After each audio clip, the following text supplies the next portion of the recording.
எல்லாத்த பத்தியும் நாம யோசிக்கிறோம், குழப்பமடைகிறோம், கவலைப்படுறோம். ஆனா ஒரு தடவையாவது நம்ம சிந்தனையை பத்தி நாம யோசிச்சிருக்கோமா? அறியாமையே துன்பத்துக்கு மூல காரணம். இங்க படிச்சவனும் துன்பப்படுறான், பாமரனும் துன்பப்படுறான். அப்போ வித்தியாசம் எங்க இருக்கு? சிந்தனை மாறினா வாழ்க்கை மாறுமா? சிந்தனைகள் செழுமையானால் சிகரங்கள் வசமாகுமா? வணக்கம், நான் உங்கள் சிந்தனை செல்வன் பேசுகிறேன். எனக்கு எந்த எல்லைகளும் இல்லை.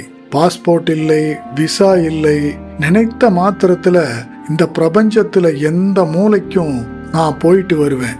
உங்களை ஆட்டி படைக்கக்கூடிய அந்த மகா சக்தி நான் தான், நானேதான். சிந்தனை, நல்லது கெட்டது, வெற்றி தோல்வி, துக்கம் சந்தோஷம், இவை அனைத்திற்கும் ஒரே ஒரு காரணம் சிந்தனை தான்.